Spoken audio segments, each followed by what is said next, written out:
آج دجالی فتنے کے بارے میں کچھ باتیں آپ کے گوش گزار کروں گا۔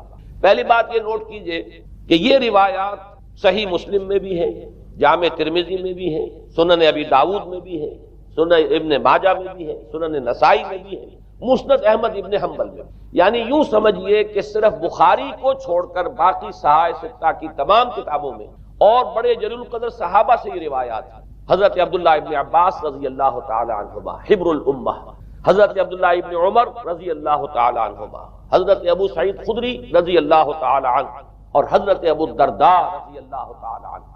ان صحابہ سے ان کتب حدیث میں جو روایات مروی ہیں وہ یہ ہے کہ جو شخص دجالی فتنے سے محفوظ رہنا چاہے وہ سورہ کہف کی ابتدائی اور آخری آیات کی تلاوت۔ بعض روایات میں تو صراحت ہے ابتدائی اور آخری، بعض میں مطلقاً فرمایا گیا کہ 10 آیات سورہ کہف کی انسان کو دجال کے فتنے سے محفوظ۔ اس اعتبار سے جو تعلق ہے ان آیات کا دجالی فتنے کے ساتھ وہ گویا کہ احادیث صحیحہ سے ثابت ہے۔ نمبر 2 بات جو اب میں عرض کرنا چاہتا ہوں وہ یہ ہے کہ احادیث نبویہ ہی سے دجالی فتنے کے بارے میں جو باتیں ہمیں معلوم ہوتی ہیں وہ کیا ہے، دجال کے کیا اوصاف ہوں گے، کیا خصائص ہوں گے، دجالی فتنے کے کیا مظاہر ہوں گے، کیا آثار ہوں گے، کیا اثرات ہوں گے۔ اس کی وضاحت میں پہلے تو ایک بات نوٹ کر لیجئے، ایک ہے دجالی فتنہ، ایک ہے ایک شخص معین المسیح الدجال، ان دونوں میں فرق ہے۔ معلوم ایسا ہوتا ہے کہ ایک تو شخص ہوگا جس کا ظہور ہوگا، وہ شخص معین ہوگا، اور اگر احادیث کا تتبع کیا جائے تو معلوم ہوتا ہے کہ وہ یہود کا کوئی بہت بڑا لیڈر ہوگا، اور آخری زمانے میں قریب قیامت کا جو زمانہ ہے، قرب قیامت کا، اس میں جو بڑی عظیم جنگیں ہونے والی ہیں ان میں جب یہودیوں اور مسلمانوں کا مقابلہ ہوگا اور بہت کریٹیکل سٹیج پر وہ مقابلہ پہنچا ہوا ہوگا، اس وقت حضرت مسیح علیہ السلام کا نزول ہوگا اور وہ دجال اکبر کو یا المسیح الدجال جسے کہا گیا ہے اس کو وہ قتل کرے۔ تو المسیح الدجال یہ تو ایک شخص معین، البتہ دجالی فتنہ صرف ایک شخص معین کے ساتھ نہیں متعلق، بلکہ اس کے لیے جو احادیث آئی ہیں ان کا جب ہم تتبع کرتے ہیں، ان سب کو جب جمع کرتے ہیں تو معلوم ہوتا ہے کہ وہ ایک خاص کیفیت ہے، ایک خاص دور میں کچھ ایسی کیفیات پیدا ہو جائیں گی کہ جن کو دجالی فتنے سے تعبیر کیا گیا ہے۔ وہ کیفیات کیا ہے، میں کچھ احادیث کے حوالے سے وہ میں نوٹ کر کے لایا ہوں، آج آپ کے سامنے رکھ رہا ہوں۔ پہلی بات یہ معلوم ہوتی ہے کہ اس دور میں، اس دجالی فتنے میں، انسان کو جو قواعد طبعیہ ہیں، جو قدرت کی طاقتیں ہیں، کائناتی قوتیں ہیں، ان پر غیر معمولی غلبہ، اقتدار، اختیار حاصل ہو جائے گا، اور وہ دجال متصرف ہوگا ان تمام قواعد طبعیہ پر، بالکل ایسے انداز میں جیسے کبھی انبیاء کرام علیہ السلام کو اللہ تعالیٰ معجزے عطا فرماتا۔ وہ معجزے کہ جو اللہ تعالیٰ کے فضل و کرم سے اللہ کے رسولوں کو عطا ہوئے ہیں، گویا کہ وہ سب کی سب کیفیات ہیں کہ جو دجال کے بارے میں قرآن مجید یا احادیث نبیہ میں وارد ہے۔ مثلا پہلی بات یہ بتائی گئی کہ اس کے لیے فاصلہ بے معنی ہو کر رہ جائے گا، انتہائی تیز رفتاری ہوگی جو اسے حاصل ہوگی۔ چنانچہ الفاظ یہ ہے کل غیث استدبرت الريح، وہ ایک ایسے طوفان کے مانند جو ہے وہ سیلاب آئے گا کہ جیسے کوئی بہت زوردار آندھی جو ہے اس کے ساتھ طوفان آیا کرتا ہے۔ آپ سائیکلون کا تصور کیجئے کہ جس طریقے سے وہ ایک انتہائی تیز رفتار ہوا جو ہے وہ طوفان کو لے کر آتی ہے، اس طور سے وہ فتنہ پھیلے گا۔ ایک اور حدیث میں الفاظ ہے فلا تدع قریۃ الا حبطتھا فی 40 لیلہ، یہ مسلم شریف کی روایت ہے حضرت نواس بن سمعان رضی اللہ تعالی عنہ۔ کوئی قریہ تک نہیں چھوڑے گا دنیا کی کوئی آبادی چھوٹی سے چھوٹی جس میں وہ نہیں پہنچ جائے گا 40 دن کے اندر اندر۔ یہ اس کی تیز رفتاری کا عالم ہوگا، گویا کہ میں تعبیر کر رہا ہوں اسے ان الفاظ سے کہ فاصلہ بے معنی ہوگا۔ اسی کے ضمن میں بعض اور روایات آئی ہیں، سواری جو ہے اس دجال کی اس کو گدھے سے تعبیر کیا گیا ہے، اس لیے کہ ظاہر بات ہے اس دور میں اور کسی شے کا اگر تذکرہ کیا جاتا ہوائی جہاز کا یا راکٹس کا تو وہ تو لوگوں کی سمجھ میں نہ آتا، اور پہلے انہیں ساری سائنس پڑھانی پڑتی تب وہ الفاظ استعمال کرتے، لہذا وہ اس کا خچر، اس کا جس پر سواری ہوتی ہے، لیکن اس کی تیز رفتاری کے لیے الفاظ آئے ہیں کہ اس کا ایک قدم اگر مکے میں ہوگا تو دوسرا قدم شام میں جا کر پڑے، اور الفاظ یہ آئے ہیں کہ اس کے دونوں کانوں کے درمیان فاصلہ جو ہے وہ 40 باع کا یعنی 80 ہاتھ کا ہوگا۔ بلکہ حضرت علی رضی اللہ تعالیٰ عنہ کے خطبے میں جو اس کا بیان ہوا ہے کہ اس کا ایک کان جو ہے وہ 30 ہاتھ لمبا کان ہوگا اس کا۔ ابھی ذرا یہ صرف احادیث آپ سنتے جائیے، پھر اس کے بارے میں ان سب کو جوڑ کر جو ہمیں نتیجہ نکالنا ہے اس پر گفتگو بعد میں ہوگی۔ اسی طرح آواز کا معاملہ، کہ اس کی آواز چہار دانگ عالم میں بیک وقت سنی۔ الفاظ یہ ہے ینادی بصوت لہو یسمع لہو ما بین الخافقین، وہ ایک ایسی آواز کے ساتھ پکارے گا کہ جسے مشرق و مغرب کے مابین رہنے والا ہر شخص اس کی آواز جو ہے گویا کہ وہ تمام فاصلوں کے جو پردے ہیں اس کے لیے وہ حائل نہیں رہیں گے، بلکہ یہ کہ اس کی آواز جو ہے پوری دنیا میں مشرق و مغرب میں بیک وقت سنائی دے گی۔ تیسری بات معلوم ہوتی ہے کہ علاج معالجہ وہ اس انتہا کو اور عمل جراحی اس انتہا کو پہنچ جائے گا۔ یہاں وہ الفاظ آئے ہیں جو قرآن مجید میں حضرت مسیح کے معجزات کے لیے آئے۔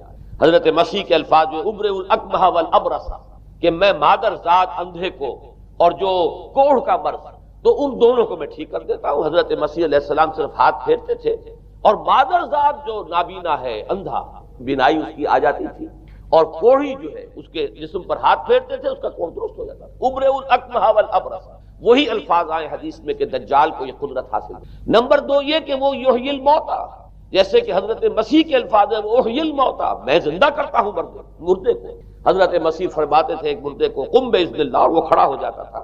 بالکل اسی طریقے سے دجال کو بھی قدرت حاصل ہو جائے گی کہ وہ مردوں کو زندہ کرے گا۔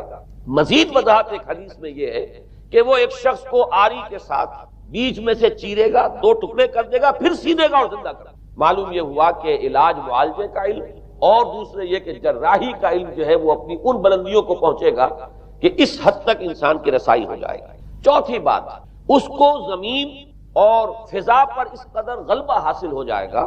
الفاظ یہ حدیث کے یامر السماء فتمطر، وہ آسمان کو حکم دے گا بارش برسا اور وہ بارش برسائے گا۔ والارض فتنبت، اور زمین کو حکم دے گا کہ فصلیں اگا اور وہ اگائے گی۔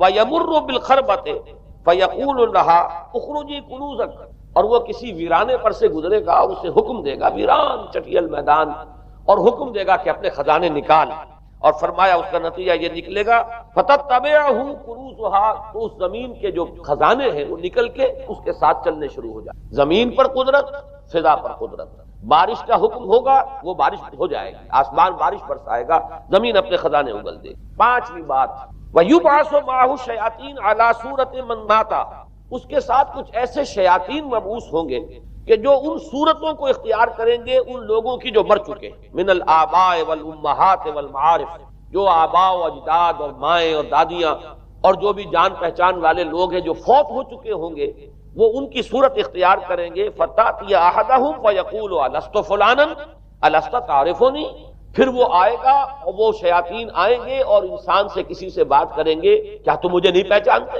کیا میں تمہارا فلاں رشتہ دار نہیں ہوں؟ اپنی نشانیاں بیان کریں گے اور لوگ پہچانیں گے۔ یہ وہ احادیث ہیں کہ جن کا جو نتیجہ نکلتا ہے اس کو پہچان لیجئے۔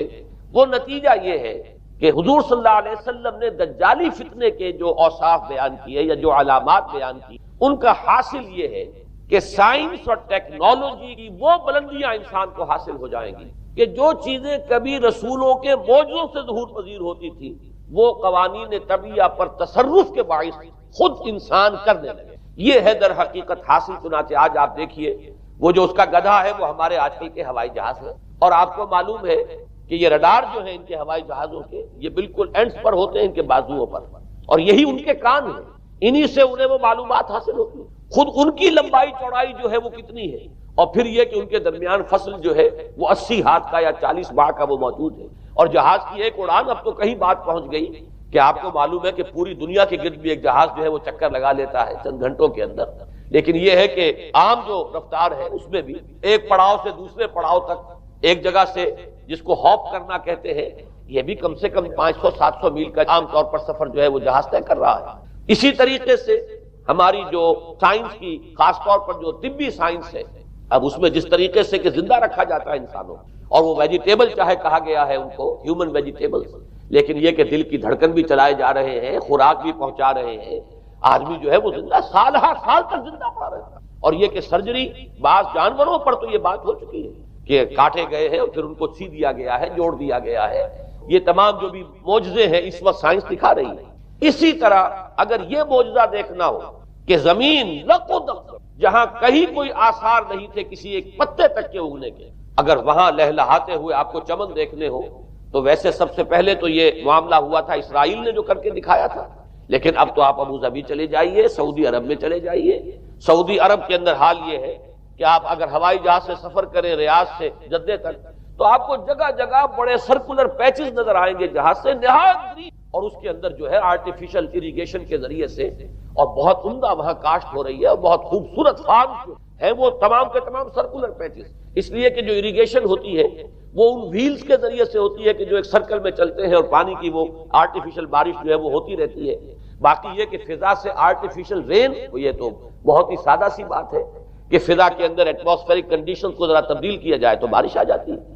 اور باقی رہ گیا آواز کا یہاں سے وہاں جانا، وہ تو آواز ہی نہیں، تو آپ صورتیں دیکھ رہے ہیں۔ آپ کو نیو یارک میں بیٹھا ہوا خطاب کرے، آپ پوری دنیا کے اندر جہاں چاہیں وہ آل ورلڈ اینٹینا آپ کے پاس صرف ہونا چاہیے، باقی یہ کہ آپ دنیا کے کسی بھی گوشے میں بیٹھے ہوئے کسی شخص کا خطاب جو وہ سن سکتے ہیں۔ تو معلوم یہ ہوا کہ در حقیقت یہ جو دجالی فتنہ ہے، یہ جس کے اوصاف جو بیان کیے گئے، ابھی میں اس کو لفظ فتنہ سے تعبیر نہیں کر رہا، اسے جس چیز نے فتنہ بنایا وہ ابھی میں آپ سے عرض کروں گا، لیکن یہ جتنے اوصاف حدیث میں آئے، جتنی صفات بیان ہوئی، جو کوائف وہاں سامنے آ رہے ہیں، ان سب کا حاصل تو ایک لفظ میں یہ ہے کہ سائنٹیفک ڈیولپمنٹ اور ٹیکنالوجیکل ڈیولپمنٹ وہ اس درجے کی ہو جائے گی کہ قواعد طبیعیہ پر، فورسز آف دی نیچر پر انسان کو تصرف اور تسلط حاصل ہو جائے گا اور وہ انہیں استعمال کرے گا، اور اس طریقے سے اس کے اندر وہ ساری کی ساری کیفیات جیسے کہ آج ہم دیکھ رہے ہیں اپنی نگاہوں کے سامنے وہ پیدا ہو جائے۔ اب سوال یہ ہے کہ اس شے کو فتنہ کس چیز ہے، یہ بات سمجھ لیجیے۔ جہاں تک سائنسی ترقی کا تعلق ہے،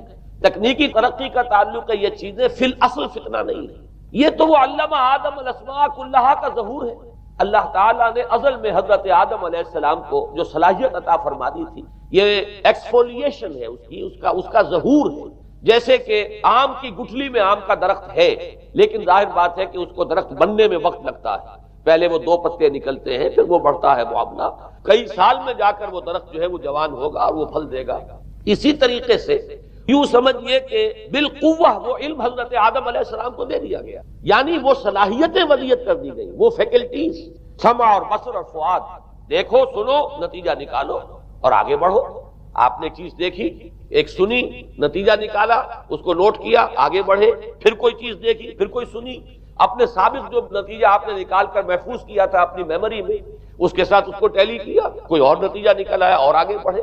تو یہ تو سٹیپ بائی سٹیپ، قدم با قدم انسانی علم آگے بڑھ رہا ہے۔ یہ ہرگز فتنہ نہ ہوتا، میرے الفاظ پر توجہ کیجئے، اگر اس کے ساتھ متوازن طور پر ایمان اور روحانیت کا ارتقا بھی ہو، اگر اس کے ساتھ اللہ کی معرفت، اللہ کی محبت، آخرت کا ایمان، منزل انسان کی جو ہے وہ آخرت ہے، دنیا نہیں ہے، اگر یہ چیزیں ساتھ کے ساتھ ہوتی تو یہ ہرگز فتنہ نہیں۔ فتنہ در حقیقت اسے جس نے بنایا ہے وہ یہ ہے کہ کچھ ایسے اسباب ہوئے ہیں، اور وہ اسباب آج مجھے بیان کرنے کہ در حقیقت موجودہ عیسائیت اس کا سب سے بڑا سبب ہے۔ اس کے نتیجے میں ایک بہت بڑا گیپ ہے، اپالنگ گیپ ہے، بڑا مہیب خلا ہے، بڑی وسیع خلیج ہے جو حائل ہو چکی ہے کہ ایمان اور روحانیت ختم ہوتے چلے گئے اور یہ ٹیکنیکل اور سائنٹیفک ڈیولپمنٹ بڑھتی چلی۔ ان دونوں کے درمیان جو مہیب خلا پیدا ہوا ہے اس نے اسے فتنہ بنا دیا ہے، اور عظیم ترین فتنہ بنا دیا۔ ورنہ اگر اس کے ساتھ ہی اللہ پر ایمان، آخرت پر ایمان اور انسان کے اندر ایمانی کیفیات، اس کی روحانی کیفیات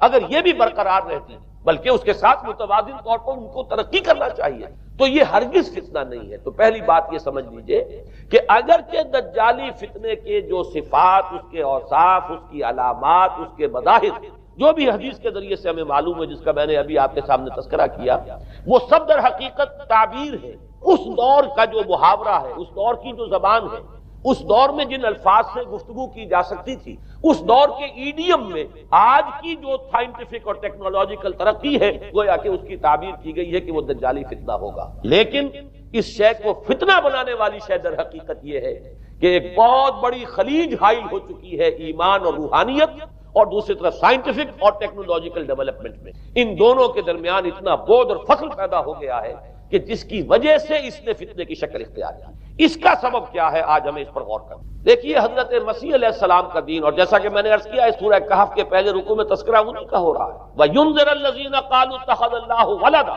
مَا لَهُم بِهِ مِنْ عِلْمٍ وَلَا لِآبَائِهِمْ كَبُرَتْ كَلِمَةً تَخْرُجُ مِنْ أَفْوَاهِهِمْ يَقُولُونَ إِلَّا كَذِبًا فَلَعَلَّكَ بَاخِعٌ نَفْسَكَ عَلَىٰ آثَارِهِمْ إِن لَّمْ يُؤْمِنُوا بِهَٰذَا الْحَدِيثِ أَسَفًا۔ ان آیات کا پہلے ترجمہ آپ سن لیجئے، جو پہلی آیات ہے ان کا ترجمہ ہم کر چکے ہیں۔ کل حمد اس اللہ کے لیے ہے جس نے اپنے بندے پر کتاب نازل فرمائی اور اس میں کوئی کجی نہ رکھی، جو بالکل سیدھی ہے، اور خبردار کرتی ہے ایک ایسی بڑی عظیم اور مہیب جنگ سے کہ جو خاص اللہ کی طرف سے ہوگی، اور بشارت دیتی ہے مومنین کو جو نیک عمل کریں کہ ان کے لیے بہت بڑا اور بہت عمدہ اجر ہے۔ ماکثین فیہ ابدا، وہ اس میں رہیں گے ہمیشہ ہمیشہ۔ وَيُنذِرَ الَّذِينَ قَالُوا اتَّخَذَ اللَّهُ وَلَدًا، اب دوہرا کر بات آئی، اور تاکہ خبردار کر دے ان کو جنہوں نے یہ کہا کہ اللہ نے کسی کو اپنا بیٹا بنایا ہے۔ مَا لَهُم بِهِ مِنْ عِلْمٍ، نہیں ہے ان کے پاس اس کے بارے میں کوئی علم، وَلَا لِآبَائِهِمْ، نہ ان کے آباء و اجداد کے پاس کوئی علم تھا، کوئی عقلی دلیل نہیں، کوئی اللہ کی اتاری ہوئی کسی کتاب میں، اللہ کے اتارے ہوئے کسی صحیفے میں اس کے لیے سند نہیں۔ وَلَا لِآبَائِهِمْ كَبُرَتْ كَلِمَةً تَخْرُجُ مِنْ أَفْوَاهِهِمْ، بہت بڑی بات ہے کہ جو نکل رہی ہے ان کے منہوں سے، ان یقولون الا کذبا، نہیں بول رہے یہ، نہیں کہہ رہے یہ مگر جھوٹ۔ فلعلک باخع نفسک علی آثارہم، تو اے نبی صلی اللہ علیہ وسلم شاید کہ آپ اپنے آپ کو ہلاک کر لیں گے ان کے آثار پر۔ یہ آثار کے لفظ کو میں ابھی جو کا تو رکھ رہا ہوں، بعد میں اس کی وضاحت کروں گا۔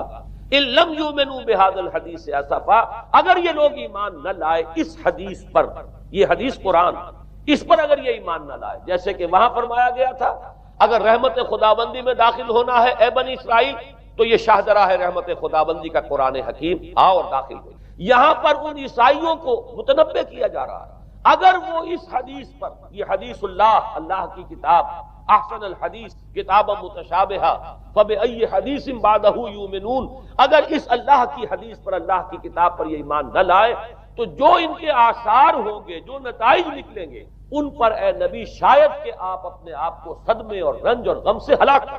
یہ ہے در حقیقت وہ آیات جن میں تذکرہ ہو رہا ہے عیسائیت کا، لیکن عیسائیت سے مراد کیا ہے اسے سمجھیے۔ حضرت مسیح علیہ السلام کا دین تو بعین ہی وہی دین تھا جو دین آدم سے لے کر محمد تک صلی اللہ علیہ وسلم وعلیہ الصلوۃ والسلام جتنے انبیاء آئے ہیں ان کے دین میں کوئی فرق نہیں، دین توحید وہی ایمان، البتہ شرائع کے اندر، شریعتوں میں کچھ تفصیلی احکام میں فرق ہوا ہے، شریعت موسوی اور شریعت محمدی میں علی صاحب الصلوۃ والسلام تھوڑا فرق ہے، دین ایک ہی۔ شرع لکم من الدین ما وصى به نوحا والذی اوحینا الیک وما وصینا به ابراہیم وموسیٰ وعیسیٰ، دین میں تو ہم نے وہی شے تمہارے لیے بھی معین کی ہے مسلمانوں، کہ جس کی کہ ہم نے نوح کو وصیت کی تھی اور جس کی کہ ابراہیم کو اور موسیٰ کو اور عیسیٰ کو وصیت کی، دین ایک ہے۔ ان الدین عند اللہ الاسلام، تو دین مسیحی بھی وہی تھا بعین ہی جو دین محمدی ہے اور دین موسوی صلی اللہ علیہ وسلم علیہ الصلوۃ والسلام۔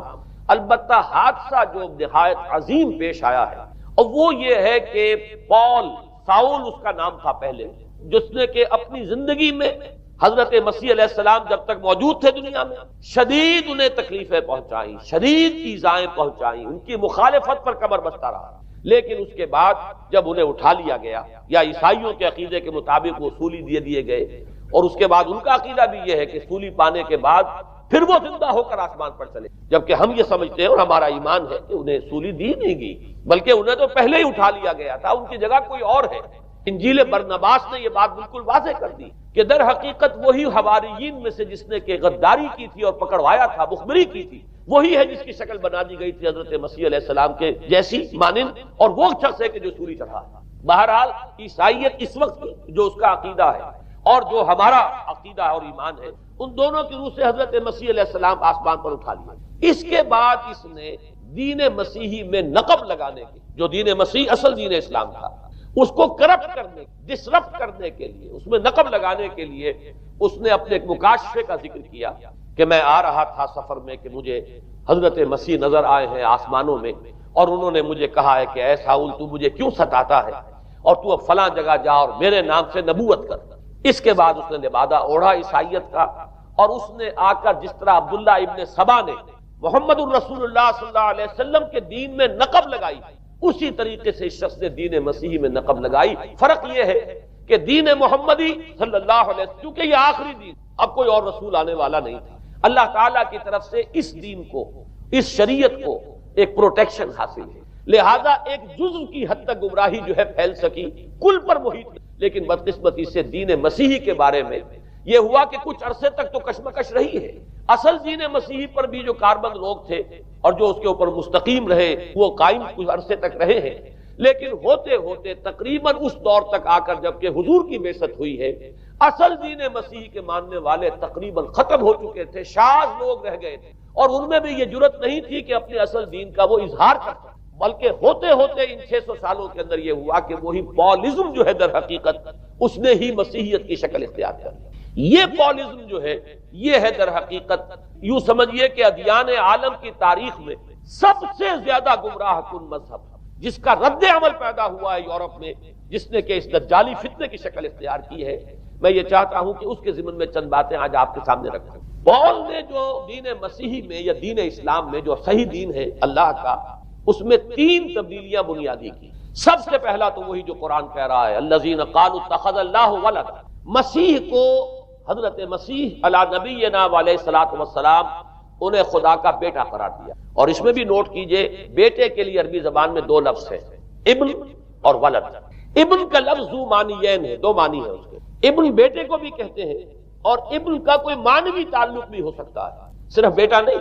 ابن السبیل مسافر کو کہتے ہیں، راستے کا بیٹا، یعنی چونکہ راستے کے ساتھ اس کا ایک تعلق ہے، راستہ چل رہا ہے، وہ تو ابن السبیل ہے۔ ابن الوقت، وقت کا بیٹا، وہ وقت کا بیٹا اس معنی میں نہیں ہے، بلکہ یہ ہے کہ جو ہر وقت جو ہے حالات کے مطابق گرگٹ کی طرح اپنا رنگ بدلتا چلا جائے، چلو تم ادھر کو ہوا ہو جدھر کی، وہ ابن الوقت ہے۔ تو ابن الوقت اسی طریقے سے جو میں نے دوسری مثال دی ہے، ان کو اگر آپ سامنے رکھیں گے تو معلوم یہ ہوا کہ ابن کے تو دونوں معنی ہو سکتے ہیں، لیکن ولد یہ بالکل مخصوص اولاد کے معنی میں ولد، یہ تو گویا کہ صلبی اولاد۔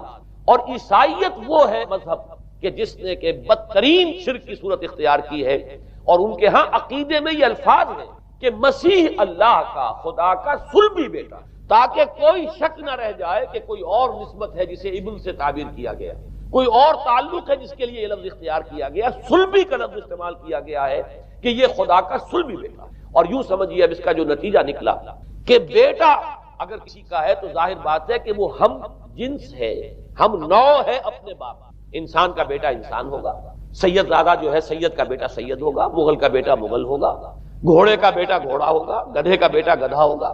معلوم یہ ہوا کہ بعین ہی جو کچھ باپ ہوتا ہے وہی بیٹا ہوگا۔ لہذا اس لفظ نے در حقیقت شرک کی بدترین صورت اختیار کی کہ بالکل اللہ کے برابر، اللہ کا ہم نوع، گویا کہ بدترین شرک جو ہے شرک فی الذات ہے۔ اور شرک فی الذات کی بدترین صورت یہ ہے کہ جو عیسائیت میں آئی ہے کہ حضرت مسیح علیہ السلام کو اللہ کا صلبی بیٹا قرار دیا۔ اب اس کے نتیجے میں چونکہ ظاہر بات ہے کہ آخر بائبل بھی موجود تھی، اس بائبل کو ایک دم کیسے ختم کر دیتا سینٹ پال؟ سینٹ پال کہیں یا بہرحال میں تو لفظ سینٹ اس کے ساتھ استعمال نہیں کرنا چاہتا، لیکن چونکہ ہمیں یہ ہدایت ہے قرآن مجید کی بھی کہ جو باطل معبود بنا لیے جاتے ہیں انہیں بھی ہم کوئی ان کے لیے توہین والے الفاظ استعمال نہ کریں، لہذا میں یہ لفظ استعمال کر رہا ہوں، ورنہ جی تو چاہتا ہے کہ کوئی اور لفظ اس کے لیے استعمال کیا جائے۔ لیکن جو بھی اس وقت دنیا میں اس کا معروف نام ہے پال، سینٹ پال، تو اس نے چونکہ ظاہر بات ہے کہ پوری بائبل کو کیسے ختم کر دیا، ایک دم تورات کو کیسے ختم کر دیتا؟ تورات تو آج تک چلی آ رہی ہے بائبل کے ساتھ ملی، the old testament, the new testament, یہ دونوں مل کر بائبل بنتی۔ لہذا اب گورکھ دھندا بنانا پڑا انہیں، وہ تسلیس والا گورکھ دھندا، 3 میں 1 1 میں 3، توحید بھی ہے تسلیس بھی ہے، 3 میں 1 1 میں 3۔ اور یہ وہ شے ہے کہ جس نے عقیدے کا تعلق عقل سے منقطع کر، اس سے سمجھ میں آنے والی بات ہے، 3 میں 1 1 میں 3 ایک گورکھ دھندا ہے۔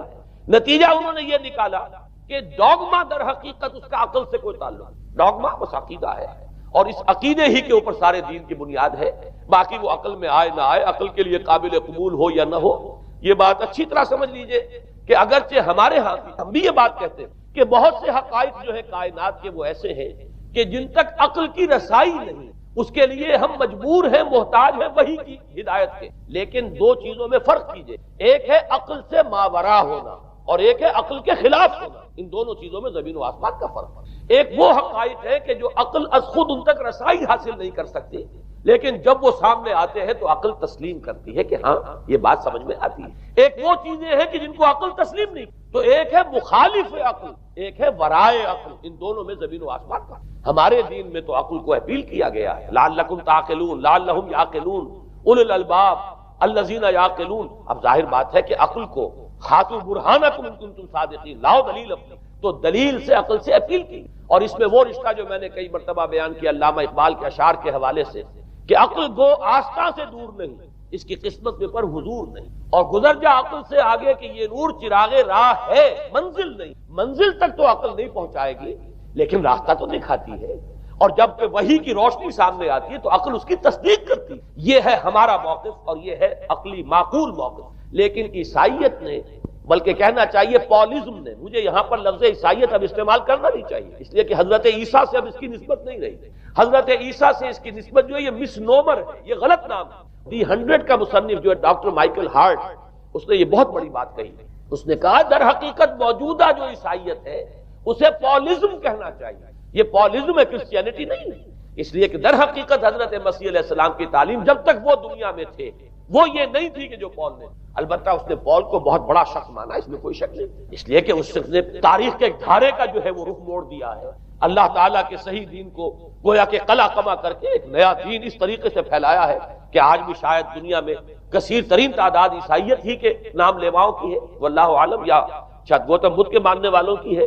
بہرحال یہ کہ بہت بڑی تعداد میں آج حضرت مسیح علیہ السلام کی طرف جو منسوب ہے غلط طور پر دین، اس کے نام لیوا دنیا میں، اس اعتبار سے وہ یقیناً اس کا تو حق رکھتا ہے کہ اس کا نام بھی اس کتاب میں آئے کہ جس نے تاریخ کے اوپر اثرات اپنے، اور حضرت مسیح علیہ السلام جب تک دنیا میں تھے عیسائیت کی حقیقت بنی اسرائیل یا یہودیت کے ایک فرقے سے زیادہ نہیں، ڈیٹیچ نہیں ہوا تھا یہ دین حضرت موسیٰ علیہ السلام کے دین، لیکن یہ کہ پال نے اسے بالکل ایک مستقل بذات ایک جدا گانا دین کی شکل دے، تو یہ پالزم نے در حقیقت سب سے پہلا کام یہ کیا کہ عقل سے بالکل تعلق منقطع کر دیا، عقیدہ ڈوگما جو ہے وہ خلاف عقل، جو بات عقل میں آئے نہ آئے بس مان لی۔ تو پہلی تو یوں سمجھیے کہ نقب جو لگی ہے دین کے اندر وہ اس تسلیس کے حوالے سے، اور تسلیس کا گورکھ دھندا خلاف عقل، لہذا ڈوگما کی جو کا لفظ جو استعمال ہوا ہے کہ بس اس کو تو ہم مانیں گے چاہے وہ عقل کے لیے قابل قبول ہو یا نہ ہو۔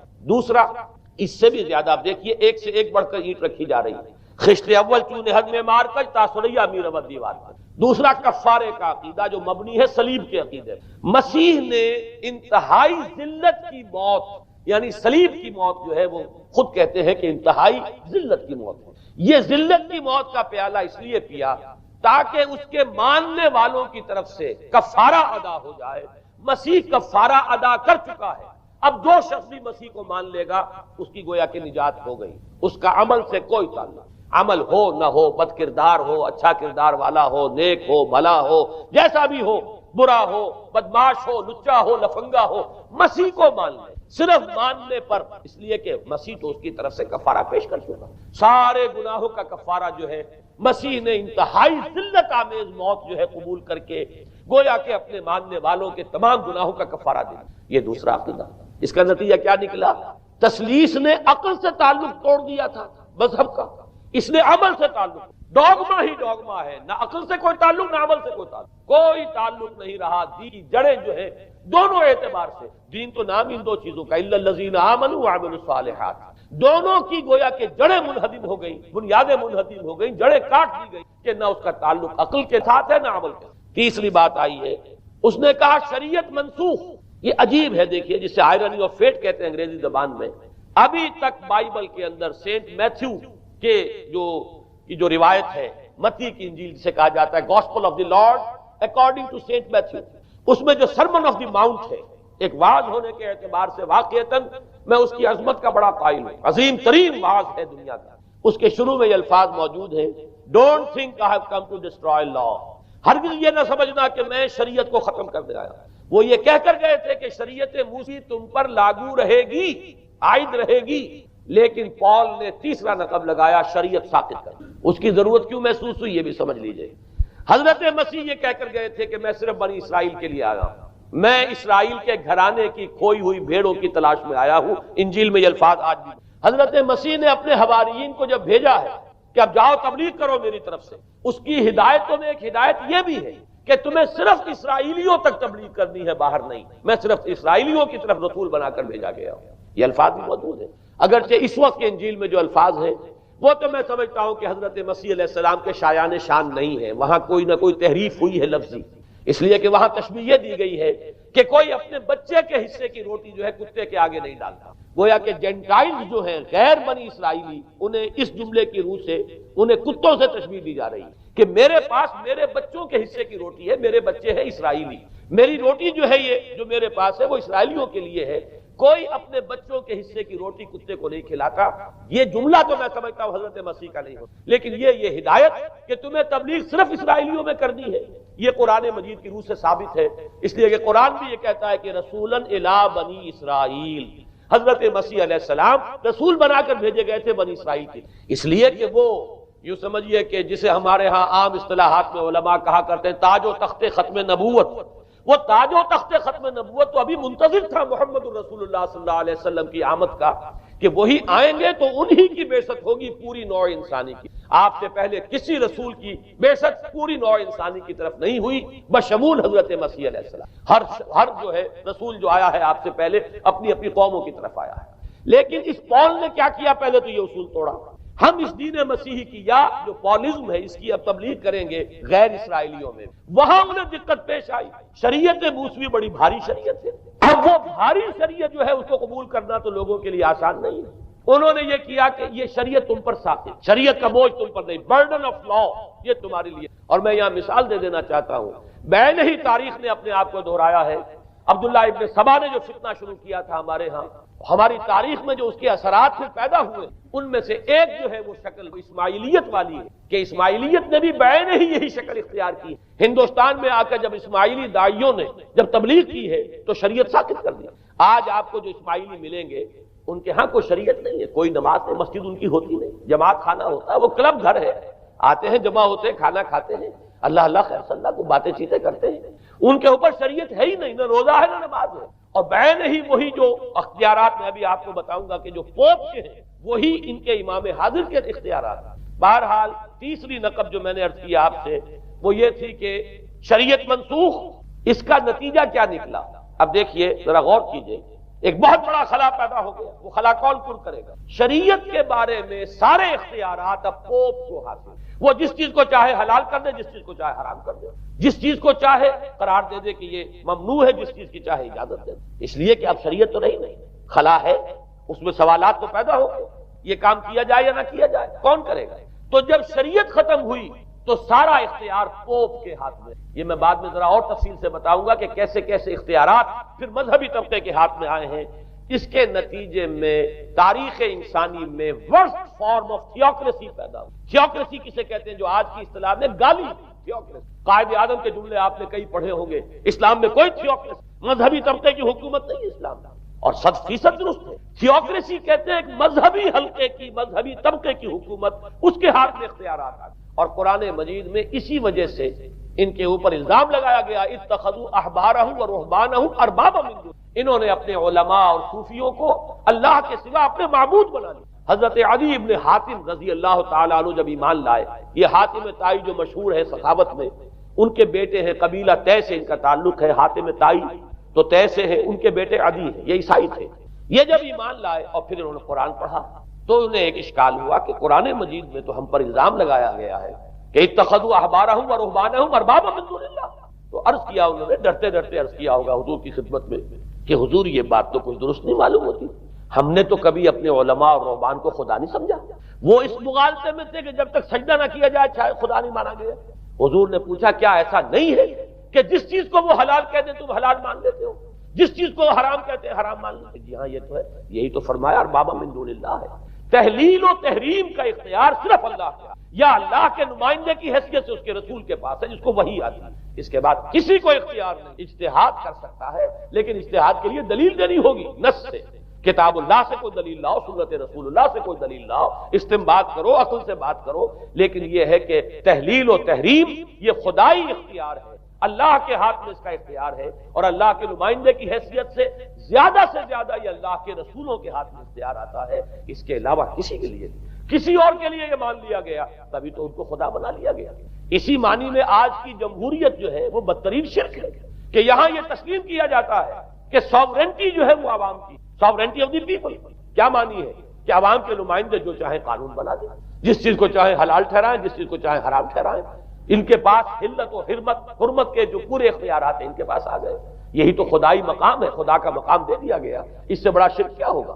در حقیقت حاکمیت غیر اللہ اس دور کا سب سے بڑا شرک۔ تو وہاں یہ حق جو ہے دے دیا گیا علماء کے ایک طبقے کو، پوپ، تو گویا کہ تاریخ انسانی کی بدترین تھیوکریسی، بدترین مذہبی استبدادی حکومت قائم ہوئی۔ اس کے حوالے سے میں کچھ تاریخی حوالے بھی اب آپ کے سامنے رکھوں۔ دیکھیے، جب تک پال نے یہ کام شروع کیا ہے تو تقریباً 3 صدیوں تک تو یہ صرف ایک مذہبی تبلیغ کا کام ہوا ہے۔ انہوں نے کوششیں کی، محنتیں کی، پیغام پہنچایا، اور جیسا کہ میں عرض کر چکا ہوں اس وقت تک گڈمٹ پال کے ماننے والے بھی تھے اور حضرت مسیح کے جو اصل صحابہ تھے، جو ان کے حواریین تھے، ان کے ماننے والے بھی تھے، لہذا کشمکش ان کے اندر بھی چل رہی تھی۔ لیکن ظاہر بات ہے کہ حضرت مسیح کے اصل حواریین وہ تو اول تو یہ کہ اپنی گفتگو رکھ رہے تھے محدود بنی اسرائیل تک، نمبر 2 یہ کہ انہوں نے تو شریعت کو ساقط نہیں مانا۔ جنگل کی آگ کی طرح جو مسیحیت پھیلی ہے وہ پالیزم والی مسیحیت، اس لیے کہ اس میں تو کوئی شریعت کا کوئی بوجھ نہیں، کوئی حلال نہیں، کوئی حرام نہیں، کوئی نماز نہیں، کوئی روزہ نہیں، لہذا یہ تیزی کے ساتھ پھیلی اور 300 برس تک تو ایک کشمکش جو ہے جاری رہی۔ انہوں نے تبلیغیں کی، مصائب جھیلے، کشمکش اندر بھی چلی باہر بھی چلی۔ لیکن اس کے بعد قیصر روم کانسٹنٹائن، قسطنطین جسے کہتے ہیں، جس کا یہ قسطنطنیہ ہے، کانسٹنٹائن، اس نے یہ محسوس کیا بالکل اکبر کی طرح، جیسے اکبر نے محسوس کیا تھا کہ میری مملکت کے اندر یہ مذہبی تصادم جو ہے یہ سب سے بڑی، یوں سمجھیے کہ انسٹیبلٹی کا سبب ہے، لہذا ان تمام مذہبوں کو ایک ہاون دستے میں ڈال کے کوٹ پیس کر ایک بناؤ۔ وہ جو دین اکبری یا دین الہی جو اس نے کیا تھا اس سیاسی مصلحت کی وجہ سے کہ یہ ہندو مسلم تصادم اور دوسرے مذاہب کا ٹکراؤ جو ہے وہ ہندوستان کو ایک سیاسی وحدت اور ایک اپنی سیاسی عظمت کی طرف پیش قدمی کرنے کا جو راستہ ہے اختیار کرنے سے روکتا ہے، لہذا یہ کام کیا جائے۔ یہی قسطنطین نے کیا۔ اس نے جب دیکھا بڑی کشمکش، اس نے خود عیسائیت اختیار کیا۔ عیسائیت کون سی اختیار کی؟ پالیزم والی۔ ظاہر بات ہے اس کے لیے بھی اصل عیسائیت اختیار کرنا جو ہے مشکل تھا، پالیزم والی۔ اور اس کے بعد یہ اب اسٹیٹ کی جو مشینری تھی، جو طاقت تھا، جو دباؤ تھا، اس کے حوالے سے اب یہ مسیحیت جو ہے پورے رومن امپائر کے اندر اب یہ بڑی تیزی کے ساتھ، جس کو کہنا چاہیے، اس کا ایک نظام قائم ہوا اور جو مذہبی طبقہ تھا اس کا اقتدار مستحکم۔ اس کے باوجود 200 برس اور گزرے۔ یونان چونکہ بہت بڑا مرکز تھا علم کا، فلسفے کا، سائنس کا، حکمت کا، آپ کو معلوم ہے یہ تمام ارسطو ہو، افلاطون ہو، یہ سب یونان کے ہیں، ارشمیدس ہو، یہ تمام کے تمام جو بھی ہے، تو سائنس اور فلسفہ دونوں اس کا گہوارہ یونان تھا۔ یونانی حکما اعتراض کرتے تھے، لہذا سن 529 اس کو نوٹ کر لیا۔ جسٹینین ایک قیصر تھا، اب قسطنطین کے 200 برس بعد، اس نے اپنی پوری مملکت میں فلسفہ اور سائنس کی تعلیم حرام قرار دی۔ کوئی نہ فلسفہ پڑھ سکے گا نہ سائنس، جو فلسفہ پڑھے گا اس کو مرتد قرار دے دیا جائے گا اور زندہ آگ میں جلا دیا جائے گا۔ انکوزیشن کورٹس قائم ہوئی، وہ صرف مذہبی عدالتیں اس لیے قائم ہوئی کہ جس کے بارے میں معلوم ہو جائے کہ یہ فلسفہ پڑھتا ہے یا یہ سائنس پڑھتا ہے، اس لیے کہ فلسفہ اور سائنس دونوں جڑ کاٹتے ہیں اس ڈوگما کی۔ وہ ڈوگما جو پالیزم والا ڈوگما ہے، اس کی جڑ کھودنے والی ہے دونوں چیزیں، اور چونکہ وہ دونوں عقل کو اپیل کرتی ہیں، یہ ڈوگما عقل کے متضاد ہے، لہذا مذہب کا تحفظ اسی طرح ہو سکتا ہے کہ اب ان دونوں کو بالکل ممنوع قرار دے دیا جائے۔ یوں سمجھیے کہ تقریباً 1000 برس تک یورپ میں، چونکہ سب سے بڑی امپائر یہی تھی، یورپ میں فلسفہ اور حکمت اور یہ سائنس کی تعلیم ممنوع رہی۔ یہ ہے در حقیقت سب سے پہلا کام جو جسٹینین نے کیا 529۔ اس کے بعد آگے چل کر پوپ کا جو اقتدار ہے وہ اتنا زبردست بنا ہے، پوپ کو اختیار حاصل ہو گیا جس چیز کو چاہے وہ قانون کا درجہ دے دے، اس لیے کہ شریعت تو ہے نہیں، خلا پوپ کون کرے گا؟ پوپ کو اختیار حاصل ہو گیا، وہ جس کے گناہ چاہے معاف کر۔ اب دیکھیے اگرچہ ویسے تو گناہ پہلے ہی معاف ہو گئے کہ جس نے مسیح کو مان لیا گناہ تو معاف ہو گئے اگلے پچھلے سب، لیکن یہ کہ پھر بھی ایک خلش رہ جاتی ہے انسان کے دل میں، چونکہ ایک اخلاقی حص انسان کے اندر اللہ نے پیدا کی ہوئی ہے۔ جب کوئی شخص کرتا ہے، کوئی بدکاری کرتا ہے، کوئی چوری کرتا ہے، ڈاکہ ڈالتا ہے، تو وہ جو ایک کانشنس ہے، وہ جو پرک کرتا ہے، اس کو بھی ختم کرنے کے لیے اگر پوپ یا کارڈینل یا اس کے کسی نمائندے کے سامنے جا کر اعتراف گناہ کر لو اور کچھ اس کی مٹھی گرم کرو، کچھ ہدیہ پیش کرو، تو توبہ نامہ، معافی نامہ تمہیں دے دیا جائے گا، اور وہ جو چیز ہے وہ تمہارے لیے سند ہے کہ کوئی تم سے بات پر تمہارے گناہ۔ پھر ان کی قیمتیں تھیں، ان کے لیے بڑی بڑی جو ہے ہدیے مقرر کیے گئے تھے۔ تیسری چیز، بائبل کا اول تو یہ کہ مفہوم جو ہے وہ کوئی سند نہیں، اس لیے کہ بائبل ہانٹ کر رہی تھی۔ اولڈ ٹیسٹمنٹ بھی ہے، یہ حضرت مسیح کی یہ 4 انجیلیں بھی ہیں، یہ تعلیم کچھ اور ہے، لہذا بائبل جو ہے وہ سند نہیں ہے۔ سند پوپ کا جو ہے فرمان، بائبل کی شرح کرنے کی، بائبل کی طرف سے کوئی دلیل لانے کی کسی کو کوئی حق حاصل نہیں۔ یہ جبر تھا، یہ تشدد تھا یورپ میں۔ یہ وہ دور تھا جبکہ اسلام پھیل رہا تھا۔ میں نے اس لیے آپ سے کہا تھا، نوٹ کرایا آپ کو، 529 میں جسٹینین کا یہ فرمان ہے، 571 میں حضور کی ولادت ہو رہی ہے، وہی صدی ہے، اور 630 کے آس پاس، بلکہ 629 کے آس پاس سلطنت روما کے ساتھ مسلمانوں کا ٹکراؤ شروع۔ تو یہ تاریخی ان کو ریلیشن جو ہے ذہن میں رکھیں۔ جس وقت مسلمان آئے اور 200-300 برس جو ان کے عروج کے ہیں، اس وقت آپ کو معلوم ہے کہ تقریباً 6 صدیاں ہو چکی کہ یورپ بالکل جس کو کہا جاتا ہے ڈارک ایجز، انتہائی تاریخ، مذہبی جبر اور استبداد، اس کے سوا کچھ نہیں۔ اور ملاؤں کی حکومت جسے آپ کہیں گے، جسے آج کل کی اصطلاح میں کہا جائے گا، وہ جس کو چاہے جو چاہے سزا دے دے، پوپ کو اختیار حاصل ہے۔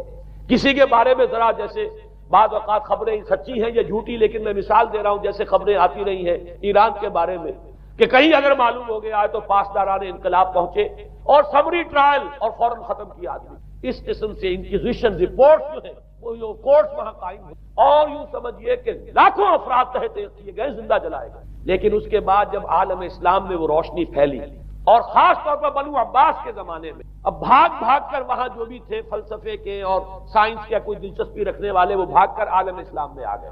یہاں اب وہ کتابیں جو ہے ان کے ترجمے، خاص طور پر مامون اور ہارون الرشید کے زمانے کے اندر یہ علم جو ہے ہندوستان سے بھی لیا، یونان سے بھی لیا مسلمانوں نے، اور اس کے بعد یہ غرناطہ اور قرطبہ کی یونیورسٹیوں کے ذریعے سے اس علم نے پینیٹریٹ کیا ہے دوبارہ یورپ میں۔ دیکھیے سرکل کیسے بنا ہے، یونان کا علم آیا ہے پہلے عالم اسلام میں، مڈل ایسٹ میں، اور پھر ادھر سے ہو کر چکر کھا کر اور اسپین کی یونیورسٹیوں کے ذریعے سے یورپ میں انٹروڈیوس ہوا ہے۔ اس وقت پھر اصلاح مذہب کی تحریک شروع ہوئی، اور ساتھ ہی تحریک احیاء العلوم رینیسنس، اس کے نتیجے میں وہاں بیداری پیدا ہوئی۔ لیکن یہ بیداری اب آپ نوٹ کر لیجئے، ایک تو پروٹیسٹنٹ مذہب پیدا ہوا، اور کئی سو برس تک تصادم رہا کیتھولکس کے اندر اور پروٹیسٹنٹس میں۔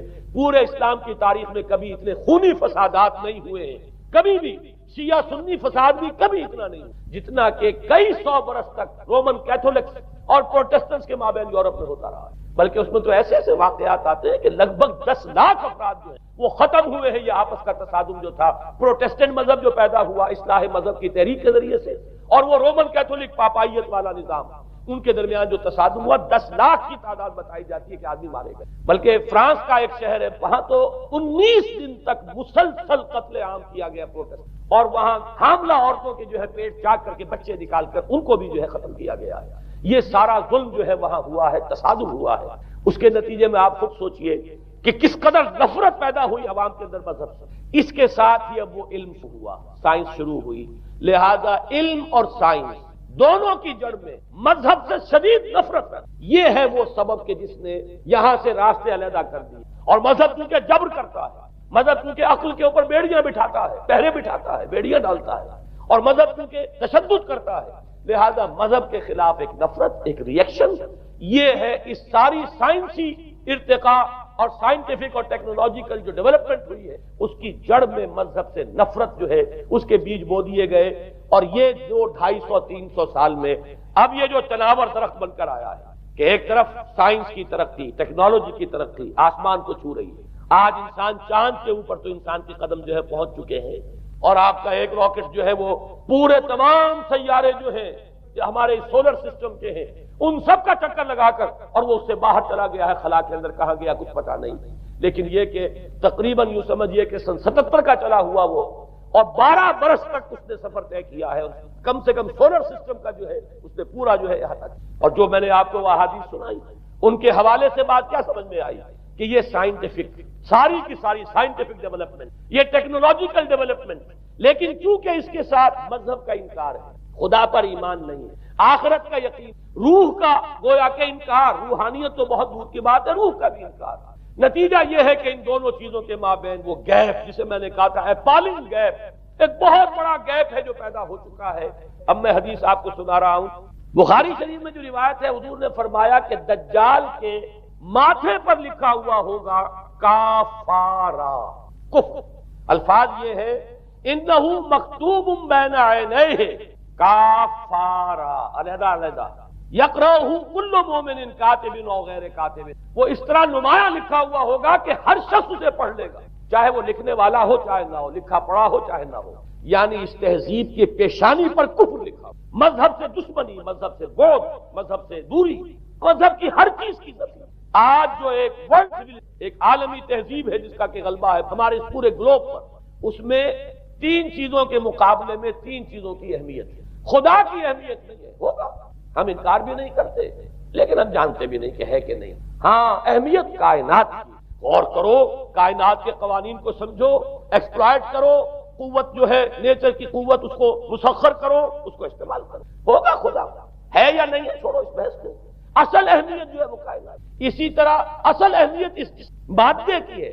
روح ہوگی کوئی شے ہمیں نہیں، نہ ہم دیکھ سکتے ہیں، نہ ہم اسے چھو سکتے ہیں، نہ چکھ سکتے ہیں، ہوگی، لیکن یہ کہ اصل جو ہے اہمیت وہ مادے کی ہے، اس کی فکر کرو۔ اسی طریقے سے حیات دنیاوی، اصل سے حیات دنیا، اس کو بناؤ، سنوارو، بہتر سے بہتر زندگی گزارو، ویلفیئر سٹیٹ ہو، بہت ہی عمدہ ماحول ہو اور ہر چیز کو، لیکن حیات اخروی ہوگی، اب تو آرام سے گزرتی ہے، آخرت کی خبر خدا ہے یا نہیں ہے، اس سے ہمیں کوئی بحث نہیں۔ 3 چیزوں کے مقابلے میں 3 چیزوں کی اہمیت، یا یوں کہیے کہ 3 چیزوں کے مقابلے میں مقابل کی 3 چیزوں کو بالکل غیر اہم اس کی طرف کو توجہ کا ارتکاز کائنات پر ہے، ذات باری تعالیٰ پر، ذات و صفات باری تعالیٰ ایک صرف علمی موضوع ہے، اصل توجہ کی شے کائنات، روح ہوگی اصل سے جسم ہے اور مادہ ہے۔ حیات اخروی ہمیں نہیں پتا، کسی نے واپس آ کر خبر نہیں دی مرنے کے بعد، لہذا ہم نہیں کہہ سکتے ہے کہ نہیں۔ البتہ یہ کہ حیات دنیا بھی تو ہے، اس کو مضبوطی کے ساتھ تھامو،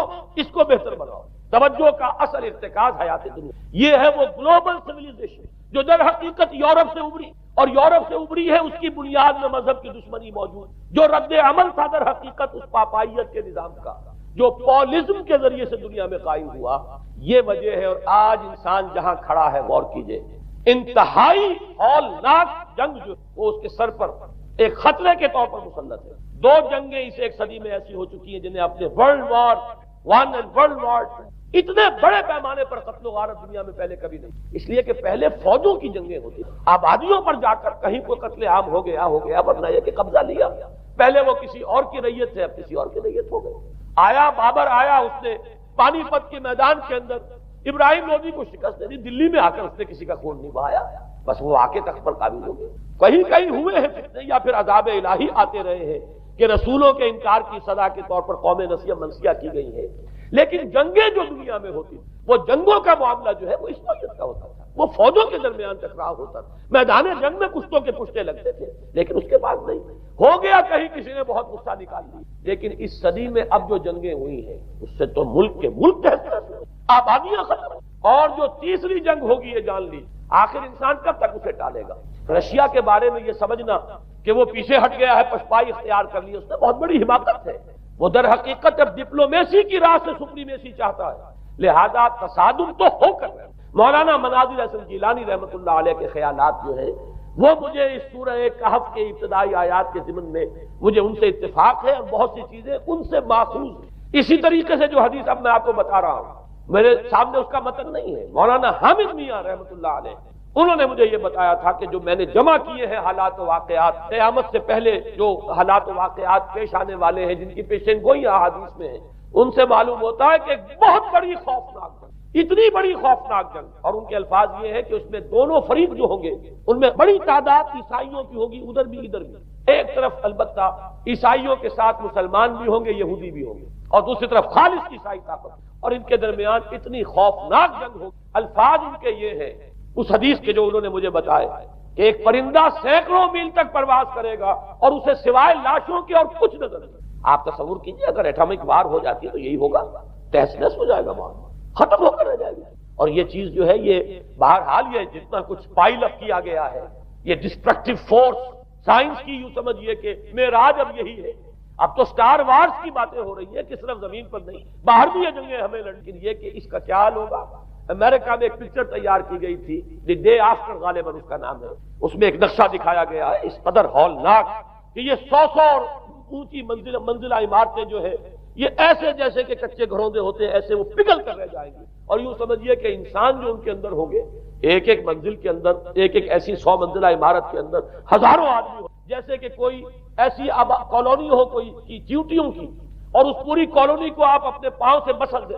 ایسے انسانوں کا حال اگر وہ جنگ ہو جاتی جس کا نقشہ کھینچا گیا ہے. یہ ہے در حقیقت وہ بات کہ جو مولانا مناظر حسن گیلانی فرما رہے ہیں ان آیات مبارکہ میں، وَيُنذِرَ الَّذِينَ قَالُوا اتَّخَذَ اللَّهُ وَلَدًا، تاکہ خبردار کر دے یہ قرآن ان لوگوں کو جنہوں نے کہا ہے کہ اللہ نے بیٹا بنایا، بدترین شرک کا جنہوں نے ارتکاب کیا.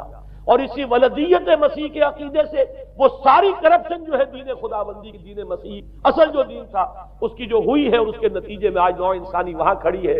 اسی لیے آیت نمبر 2 میں فرمایا وَيُنذِرَ بَأْسًا شَدِيدًا مِّن لَّدُنْهُ، تاکہ خبردار کر دیں ایک بہت بڑی جنگ. ہمارے اکثر مفسرین نے یہاں پہ ایک بہت بڑا عذاب کہہ کر جو ہے وہ گزر گئے، لیکن واحد یہ لفظ ہے قرآن مجید کا یہ مقام ہے جہاں لفظ باس آیا ہے. اور مولانا مناظر حسن گیلانی نے بحث کی، باس تو جنگ کو کہتے ہیں، قرآن مجید میں جہاں بھی یہ لفظ آیا جنگ کو کہتے ہیں. تو ایک بہت بڑی ہولناک جنگ جس کے لیے فرمایا من لدنہ، یہ تمہارے اپنے پیمانوں پر نہیں آئے گی، یہ تمہارے حساب کتاب میں نہیں آ سکتا جو ڈسٹرکشن ہوگی. جیسے کہ آپ علم لدنی کہتے ہیں، ایک علم وہ ہے جو جانے بوجھے طریقے سے حاصل کیا جاتا ہے، ایک علم لدنی ہے جو خاص اللہ تعالیٰ اپنے کسی بندے کو عطا فرما دے. اس جنگ کی جو ہلاکت خیزی ہے وہ تمہارے حساب کتاب میں آنے والی نہیں. لِيُنذِرَ بَأْسًا شَدِيدًا مِّن لَّدُنْهُ وَيُبَشِّرَ الْمُؤْمِنِينَ الَّذِينَ يَعْمَلُونَ الصَّالِحَاتِ أَنَّ لَهُمْ أَجْرًا حَسَنًا مَّاكِثِينَ فِيهِ أَبَدًا. البتہ اللہ تعالیٰ بچائے گا اپنے اہل ایمان کو جو نیک عمل پر بھی. اب میں وہ حدیثیں آپ کو سنا دوں. میں نے پہلے بخاری کی حدیث آپ کو سنا دی کہ اس پورے فتنے کے معلوم ہوگا کہ اس کی دونوں آنکھوں کے مابین کافارا لکھا ہوا ہے کفر. گویا کہ یہ سمبل ہے، یہ علم ہے، یہ علامت ہے اس جدید موجودہ تہذیب کی کفر، الحاد، مادہ پرستی، خدا کا انکار، آخرت کا انکار، روح کے وجود کا انکار. اس کے بعد فرمایا یہ ابو داؤد کی روایت ہے، فواللہ، تو خدا کی قسم وہ وقت جب آئے گا، ان الرجل لیاتی ہے وہو یحسب انہ مومن، ایک شخص حاضر ہوگا اس کے پاس، دجال کے پاس، اور وہ شخص اپنے آپ کو مومن سمجھتا ہوگا کہ مومن ہے. فَيَتَّبِعُهُ بِمَا يُبْعَثُ بِهِ الشُّبْهَاتِ، لیکن جو شبہات اس فتنے کی وجہ سے اس کے اندر پیدا ہو جائیں گے اس کی وجہ سے وہ بھی اسی کی پیروی کریں. آج آپ عالم اسلام کا نقشہ دیکھ لیجیے، ذہنوں کے اندر جو شبہات ہیں، ایمان کے بارے میں یقین کی کیفیت کتنوں کو حاصل ہے، وہی ساری ہماری بھی ویلیوز ہے، وہی مادی تہذیب جو ہے، آج ہم بھی اسی کے پیروکار ہیں. سمجھتے ہیں اپنے آپ کو مسلمان، سمجھتے ہیں مومن، لیکن ذرا تجزیہ کیجیے. اسی کو میں نے اپنے اس کتاب میں اسلام کی نشرت ثانیہ میں تفصیل سے واضح کیا کہ در حقیقت رگوں پے میں سرایت کر گئی ہے یہ تہذیب. بظاہر جو ہے نظر آتا ہے جیسے روئے ارضی پر، زمین کے اوپر تو آپ کو کہیں اونچائی نظر آ جائے گی، کہیں نیچائی نظر آ جائے گی، کہیں پانی ہے کہیں خشکی ہے. ذرا اوپر چلے جائیں تو ہوا ہے، ہوا کا غلاف پورے کرۂ ارضی کو اپنے اندر لیے ہوئے. یہی حال ہے ہر ملک میں آپ چلے جائیں، نیچے کے لوگوں میں کچھ مذہب نظر آ جائے گا تھوڑا بہت. ہندوستان میں بھی اگر کوئی مندروں میں جاتا تو گھٹیا آدمی جاتے ہیں، بیچارے نیچ لوگ جاتے ہیں، بڑا لوگ آدمی کوئی نہیں جاتا. ہمارے ہاں بھی جا کے ہوتے ہیں مساجد میں سفارا تو غریب، پردہ رکھتے ہیں اگر کوئی تمہارا تو غریب. شہروں میں ایک کاروباری طبقہ ضرور ایسا ہے جو نماز روزے کے ساتھ اس کا ایک شوق ہے، لیکن آپ جا کے دیکھ لیجیے دیہات کے اندر کیا حال ہے. تو معلوم یہ ہوا کہ نیچے تو شاید کچھ نہ کچھ فرق ہے، یہ مسلمان ملک ہے، یہ ہندو ملک ہے، یہ فلاں ملک ہے، یہ بدھ مت کا ملک ہے. لیکن اوپر چلے جائیں، یعنی ہر ملک کے اوپر جو ایلیٹ ہے، جو اعلیٰ تعلیم یافتہ، جو آپ کی ملٹری اور سول بیوروکریسی ہے ٹاپ کی، وہ تو ایک ہی رنگ میں رگے ہوئے، ان کا لباس وہی، ان کا رہن سہن وہی، ان کا تمدن وہی. نام کا فرق اگر نہ ہو تو پتہ نہیں چلے گا یہ مسلمان ہے کہ ہندو ہے کہ سکھ ہے.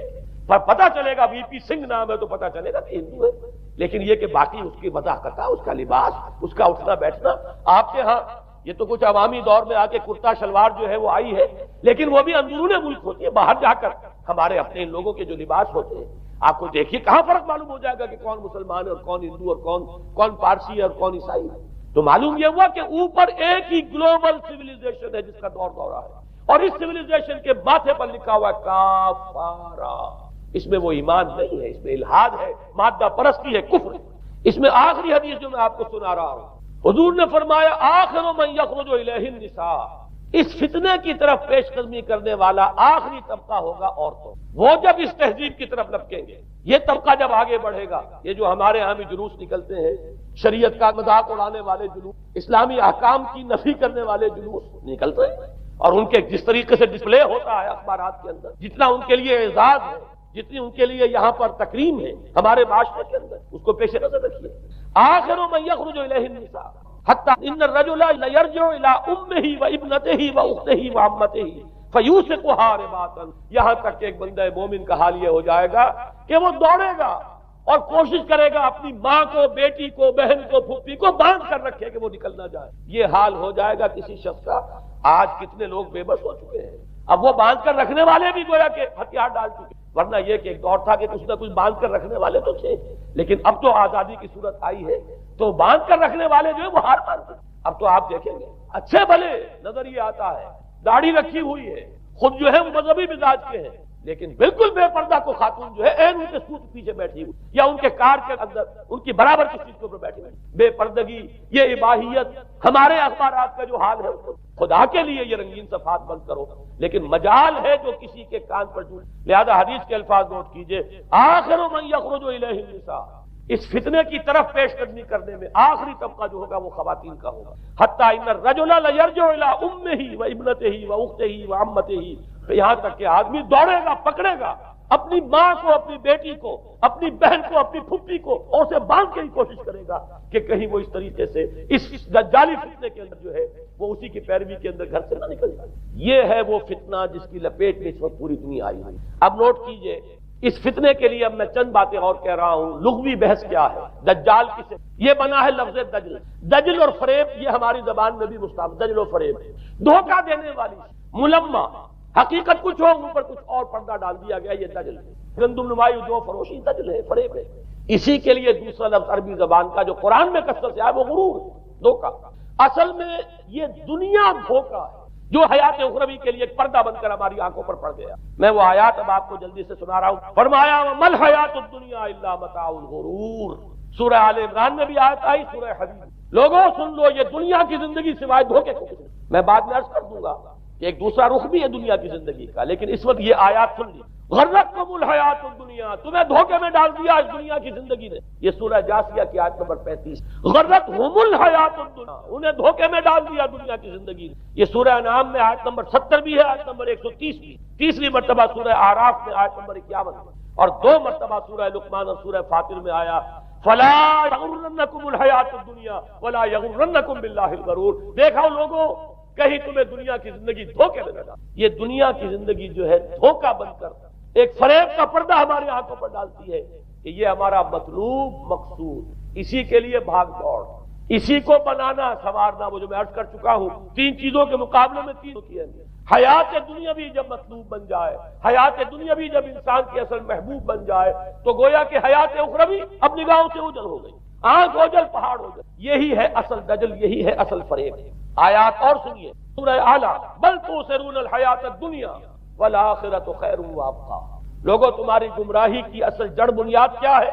تم دنیا کی زندگی کو ترجیح دیتے ہو جبکہ آخرت بہتر بھی ہے اور باقی رہنے والی. کلا بل تحبون العاجلہ وتذرون الآخرہ. کوئی نہیں، تمہارا اصل مرض یہ ہے کہ تم اس عاجلہ سے جو موجود ہے، سامنے ہے، نقد ہے، اس سے محبت کرتے ہو اور آخرت کو تم نے تج دیا ہے، چھوڑ دیا. یہ سورہ قیامہ اور اس سے اگلی سورت جو ہے وہ آپ کے علم میں ہے، سورۃ الدہر. اس میں فرمایا گیا ان ہؤلاء یحبون العاجلۃ ویذرون وراءهم یوما. ان لوگوں کا اصل مرض یہ ہے، یہ اس عاجلہ کو پسند کرتے ہیں، اس سے محبت کرتے ہیں، اور پیچھے وہ جو بھاری دن آنے والا ہے اس کا خیال انہوں نے دل سے نکال دیا. یہ ہے در حقیقت اصل فساد، اصل فتنہ، اصل گمراہی. 100 خرابیوں کی جڑ ایک طرف. اب اسی کا ایک نتیجہ نکلتا ہے، یہ دنیا جتنی حسین بنتی چلی جائے گی اتنا ہی فتنہ شدید سے شدید تر ہوتا چلا جائے. یہاں جتنی آسائشیں ہوں گی اتنا ہی آپ پر غفلت کا پردہ طاری ہو جائے. اور آپ کو معلوم ہے کہ اس پوری سائنٹیفک جو بھی ڈیولپمنٹ ہے اس کا حاصل کیا ہے؟ یورپ میں جائیے، واقعتاً دنیا بڑی حسین بن چکی. امریکہ میں جائیے، واقعتاً بہت حسین. ابو ظبی میں جائیے، بڑی حسین نظر آئے گی دنیا. کارنیشن جس طریقے کے آباد ہیں. یہ دنیا کا حسن جتنا بڑھے گا اتنا ہی یہ آنکھوں پر اور بھاری پردہ ڈال دے گی، آخرت سے آپ کو غافل کر دے گی۔ یہی دجل ہے، یہی فریب ہے، یہی فتنہ دجالی، یہی وجہ ہے۔ دیکھیے یہ جو آیات آج میں بیان کر رہا تھا اس میں آخر میں فرمایا انا جعلنا ما علی الارض زینۃ اللہ لنبلوہم ایہم احسن عملا۔ ہم نے اس زمین کے اوپر جو کچھ ہے اسے اس کا بناؤ سنگھار بنا دیا ہے، زینت بنا دیا، تاکہ ہم جانچیں، پرکھیں، امتحان لیں کون ہے اچھے عمل کر۔ یعنی رخ روشن کے آگے شمع رکھ کر وہ یہ کہتے ہیں ادھر جاتا ہے دیکھیں یا ادھر پروانہ۔ اللہ تعالیٰ نے اسی امتحان میں ہمیں ڈالا ہے۔ اس دنیا کی یہ زینت ہے، زیبائش ہے، آرائش ہے، چمک دمک ہے، یہاں کی رونقیں ہیں، ان کو دیکھ کر آدمی ہل جاتا ہے، انہی کے پیچھے پڑ جاتا ہے، حلال سے حرام سے، جائز سے ناجائز سے، صحیح سے غلط سے، جس طرح بھی ہو یہ رونقیں میں بھی زیادہ سے زیادہ اپنے گھر میں لے آؤں، میں بھی اپنے ہاں وہ آسائشیں فراہم کر لوں، میں بھی یہ تمام چیزیں جو ہے جمع کر لوں۔ اسی کے لیے انسان اپنا نہ صرف یہ کہ پوری زندگی کا اثاثہ اسی میں انویسٹ کر بیٹھتا ہے، بلکہ دیانت، شرافت، ان سب کو بھی داؤ پر لگا۔ انا جعلنا ما علی الارض زینۃ اللہ لنبلوہم ایہم احسن عملا۔ ہم نے زمین کے اوپر جو کچھ ہے اسے اس کا زیور بنا دیا ہے، سنگھار، تاکہ ہم ذرا آزمائیں ان کو کہ آیا یہاں کے ہی اسی حسن کے اندر، اسی رعنائی کے اندر گم ہو کر رہ جاتے ہیں، یا اس حسن ازلی وہ اللہ تعالیٰ کا جلال و جمال یہ اس کے طالب بنتے ہیں۔ یہ ہے در حقیقت امتحان۔ اسی کو جیسے کہ حدیث میں بھی آیا تھا، شروع کی آیات اور آخری آیات، آخری فرمایا قل هل ننبئکم بالاخسرین اعمالا، اے نبی ان سے کہیے کیا ہم تمہیں بتائیں اپنی زندگی کی جد و جہد میں، بھاگ دوڑ میں سب سے زیادہ خسارے میں کون رہے؟ الذین ضل سعیہم فی الحیاۃ الدنیا وہم یحسبون انہم یحسنون صنعا۔ وہ لوگ کہ جن کی بھاگ دوڑ، جن کی محنت، جن کی کوشش وہ دنیا کی زندگی ہی میں بھٹک کر رہ گئے، اور وہ اپنے کہیں یہ سمجھتے رہے کہ ہم بڑے کامیاب ہو رہے ہیں، بہت اچھے کام کر رہے ہیں، ہم نے اتنی ترقی کر لی، ہم نے یہ کچھ بنا لیا، میں نے یہ جائیداد بنا لی، میں نے یہ کچھ مقام حاصل کر لیا، لیکن مطلوب و مقصود ضل سعیہم فی الحیاۃ الدنیا، انہوں نے دنیا کی زندگی ہی کے اندر اپنی ساری سعی و جہد کو بھٹکا کر رکھا۔ میں اس کا جو دوسرا رخ بتانا چاہتا تھا وہ ایک حدیث کے حوالے سے ہے۔ اگر آخرت مطلوب و مقصود رہے تو یہ دنیا آخرت کی کھیتی، حضور نے فرمایا دنیا مزرعۃ الآخرہ، اگر تمہارا مطلوب و مقصود آخرت ہے تو پھر یہ دنیا کے اندر یہ کھیتی ہے، بو گے یہاں تو وہاں کاٹو گے۔ نیک اعمال کرو، خدمت خلق کے لیے کوشاں ہو جاؤ، لوگوں کی ہدایت کے لیے اپنی توانائیاں جو ہے وقف کرو۔ خیرکم من تعلم القرآن وعلمہ، اس دنیا میں محنت کرو گے تو آخرت میں اجر و ثواب پاؤ گے۔ الدنیا مزرعۃ الآخرہ، اگر آخرت مطلوب و مقصود ہو تو دنیا بڑی قیمتی، اس کا ایک ایک لمحہ بڑا قیمتی۔ حیات دنیا بھی نہ صرف یہ کہ غیر حقیقی نہیں بلکہ بہت قدر و قیمت کی حامل، لیکن اگر پردہ پڑ گیا، آخرت نگاہوں سے اوجھل اور دنیا ہی مطلوب و مقصود، تو یہ دھوکے کی ٹٹی ہے۔ وَمَا الْحَيَاةُ الدُّنْيَا إِلَّا مَتَاعُ الْغُرُورِ، نہیں ہے دنیا کی زندگی مگر دھوکے کا سامان۔ غرتہم الحیات الدنیا، غرتکم الحیات الدنیا لا تغرنکم الحیات الدنیا، دیکھنا یہ دنیا کی زندگی کہیں تمہیں دھوکے میں نہ ڈالے۔ آخری بات عرض کر رہا ہوں، یہی وجہ ہے سورہ بنی اسرائیل میں بھی آخری لفظ جو پہلے رکوع میں وہ کیا تھا؟ وَأَنَّ الَّذِينَ لَا يُؤْمِنُونَ بِالْآخِرَةِ أَعْتَدْنَا لَهُمْ عَذَابًا، اور وہ لوگ، نوٹ کر لیجئے وہ آیات، إِنَّ هَذَا الْقُرْآنَ يَهْدِي لِلَّتِي هِيَ أَقْوَمُ وَيُبَشِّرُ الْمُؤْمِنِينَ الَّذِينَ يَعْمَلُونَ الصَّالِحَاتِ أَنَّ لَهُمْ أَجْرًا كَبِيرًا وَأَنَّ الَّذِينَ لَا يُؤْمِنُونَ بِالْآخِرَةِ أَعْتَدْنَا لَهُمْ عَذَابًا أَلِيمًا۔ یہاں پر ایمان بالآخرہ جو ہے اس کو اہمیت، جو لوگ آخرت پر یقین نہیں رکھتے ان کے لیے ہم نے دردناک عذاب فرا۔ اور یہاں پر بھی جیسا کہ سامنے آ گیا، سورہ کہف جو ختم ہو رہی ہے جن مضامین پر، وہ بھی وہی آیات ہیں جن کے بارے میں حدیث میں آیا ہے کہ دجالی فتنے سے محفوظ کرنے میں ان کی بڑی تاثیر ہے۔ قل هل ننبئكم بالاخسرين اعمالا الذين ضل سعيهم في الحياة الدنيا وهم يحسبون انهم يحسنون صنعا اولئك الذين كفروا بآيات ربهم ولقائه